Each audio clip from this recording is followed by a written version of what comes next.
অন্য এক হাদিসে রাসূল বলেন, একজন সাহাবী এসে রাসূলকে বলল, ইয়া নবী আল্লাহ, আমার আব্বা আম্মার উপরে আমার কি হক আছে? আল্লাহ রাসূল বলল, ক্বালা হুমা জান্নাতুকা ওয়া নারুকা, তোমার মা বাবা তোমার জন্য জান্নাত, তোমার মা বাবা তোমার জন্য জাহান্নাম। এবার তুমি কেমনে খুশি করবা, ব্যাপারটা তোমার। এজন্য যুবকদেরকে বলি, খবরদার, মা বাবার সাথে মেজাজ গরম করা যাবে না। সব জায়গায় মেজাজ গরম করতে হয় না। কিছু কিছু জায়গা আছে গরম দেখাইতে গেলে নিজের পুইরা যাওয়া লাগে। আগুন দিয়া যেমন মানুষ ভাত পাকায় খায়, তরকারি পাকায় খায়, আবার এই আগুন দ্বারা আমেরিকার অঙ্গরাজ্য ক্যালিফোর্নিয়ায় পুইরা কয়লা বানায় ফেলাইছে।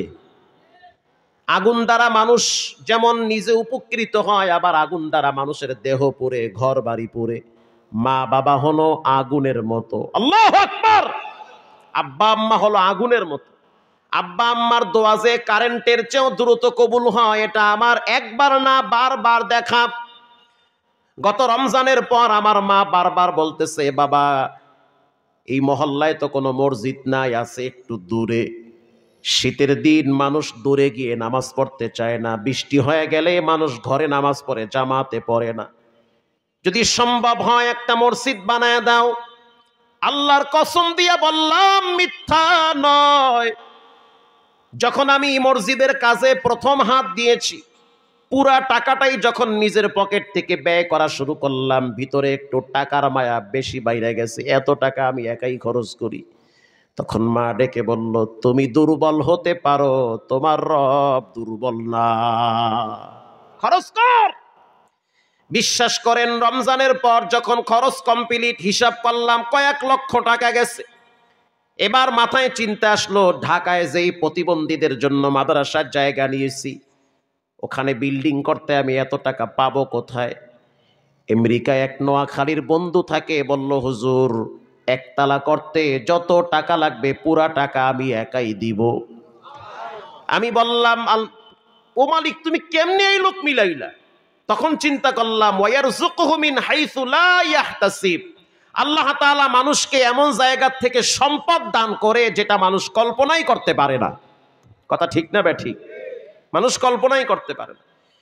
কোরআনের ভিন্ন এক আয়াত রব্বুল আলামিন বলেন, ইয়াসআলুনাকা মাযা ইউনফিকুন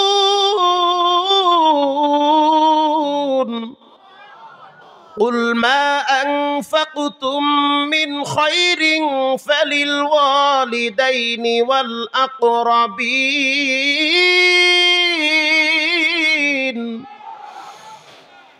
সাহাবীরা আয়েশা বলতেছে, হুজুর, টাকা পয়সা আমরা কামাই করতেছি, কই খরচ করব? একজনে আয়েশা বলতেছে, হুজুর, আমি আজকে উট চড়াইয়া কিছু টাকা পাইছি, কোথায় ব্যয় করব? আর একজনে বলে, হুজুর, খেজুর বেচা কিছু পয়সা কামাইছি, কই খরচ করব?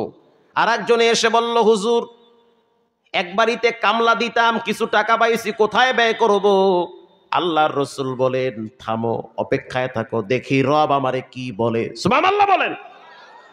এবার জিবরাইল বলতেছে, নবী, আপনি জানায় দেন, কুল মা আনফাকতুম মিন খায়রিন ফালিল ওয়ালিদাইনি ওয়াল আকরাবিন।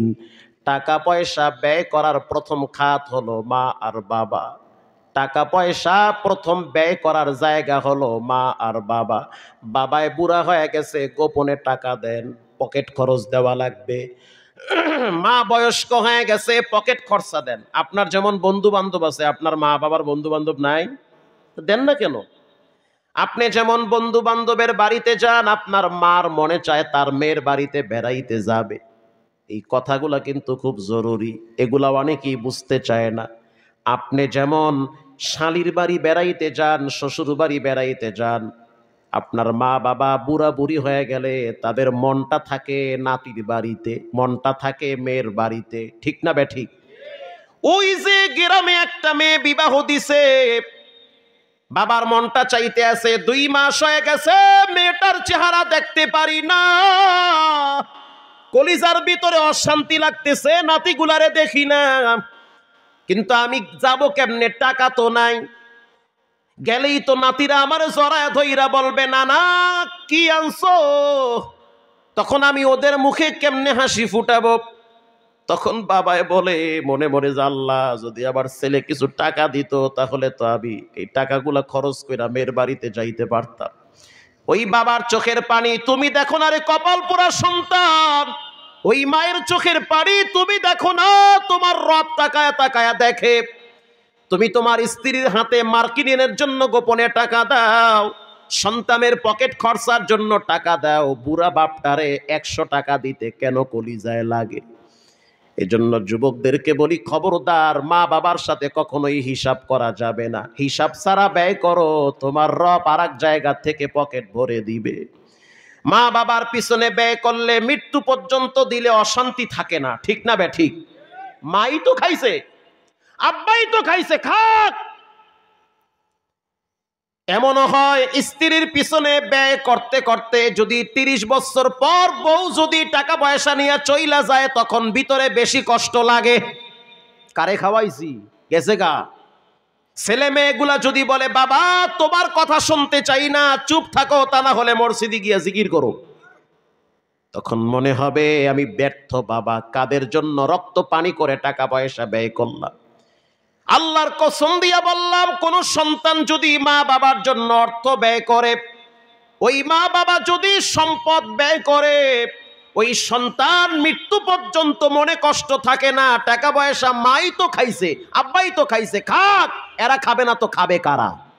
ঠিক না বে ঠিক? এজন্য মানুষ যখন বুড়া বুড়ি হয়ে যায়, ভাষা দুর্বল হয়ে যায়, আচরণ বাচ্চাদের মতো হয়ে যায়। আমার বাপেরে দেখি, আমার মেয়েটা যখন চিপস খায়, আমার আব্বাই ওকে আমার একটু দে। তখন চিন্তা করি আল্লাহু আকবার, মানুষ বুড়া হয়ে গেলে আচরণ, তাদের রুচি বাচ্চাদের মতো হয়ে যায়। এজন্য মেয়ের জন্য যখন চিপস নিবেন, মায়ের জন্য চিপস নিবেন। হ্যাঁ, যখন আপনার স্ত্রীর জন্য একটা আনকমন খাবার নিবেন, আব্বার জন্য নিয়েন, কারণ বুড়া মানুষ যারা বুড়া হয়ে যায় তাদের রুচি বাচ্চাদের মতো হয়ে যায়। এটা আপনি বুঝেন না, কষ্ট থাকে ভিতরে। চায়ের দোকানে গেলে 10 জন মুরব্বী সমবয়সী বসা থাকলে মনটা চায় যদি বিলটা আমি পকেট থেকে দিতে পারতাম, ঠিক না বে ঠিক? কিন্তু আপনি তো কৃপণতা করেন, খালি জমিন কিনেন, বাড়ি করেন, ছেলে মেয়ের পিছনে খরচ করেন, মা বাবা যে বুড়া বুড়ি হয়ে গেছে চিন্তাও করেন না, আমার ঘরই তো খায়, আমার ঘরই থাকে। গত কয়েক মাস আগে ঢাকায় আসছে মায় বেড়াইতে। রাত্রিবেলা যখন গেটে নক করলাম, মায় খুলে দিল। তা আমার মেয়েটা সাধারণত দাদি ঢাকায় আসলে ছোট্ট মেয়েটা দাদির সাথে ঘুমায়, তো দাদি যখন উঠে গেল মেয়েটাও উঠে গেল। তখন আমি আমার রুমে গিয়া যখন একটু ফ্রেশ হইলাম, তখন আমার মেয়েটা দৌড়ায় আইসা বলতে আছে, দাদির জন্য কি আনছো বাবা? আমি বললাম তেমন কিছুই আনি নাই, ধরো এই নাও টাকা, তোমার দাদিরে নিয়ে দিয়া দাও, কারণ খাওয়ার চাইতে, ভালো জিনিস হাতে দেওয়ার চাইতে টাকা দিলে মানুষ বেশি খুশি হয়, তার মন মতো খরচ করবে। এবার যখন টাকার নোটটা একেবারেই চকচকা নোট, বিশ্বাস করেন জীবনে ওইবার আমি দৃশ্য দেখে কেঁদেছি। যখন টাকার নোটটা মেয়েটার হাতে দিলাম, টাকাটা নিয়ে পর্দা সরায়া ভিতরে গিয়া বলে, দাদু এই যে টাকাটা আব্বু তোমাকে দিয়েছে নাও। তখন আমার মা আমার ওই বাচ্চাটাকে বুকে জড়ায়া কপালে চুমা দিয়া বলে, আল্লাহ তোর বাবারে জীবনে কোনোদিন সম্পদের জন্য, টাকার জন্য কোথাও ঠেকাবে না, কারণ সে বুঝে কখন কাকে কি দেওয়া লাগবে, এই মানসিকতা তার ভিতরে আছে। বিশ্বাস করেন জীবনে কোনোদিন দেওয়ালে পিঠ থেকে নাই, কারণ আমি জানি যার জীবনে মা বাবার দোয়া আছে, আল্লাহ নিজে তারে নিরাপত্তার উপরে হাতে রাখে, হাতের তালুতে রব তাকে রাখে। আল্লাহু আকবার। এজন্য যুবক ভাইরা আমার, কখনোই মা বাবার সাথে বেয়াদবি করা যাবে না। আল্লাহ বলেন ওয়াহনান আলা ওয়াহানি ওয়া ফিসল, কষ্টের পর কষ্ট তোমার মা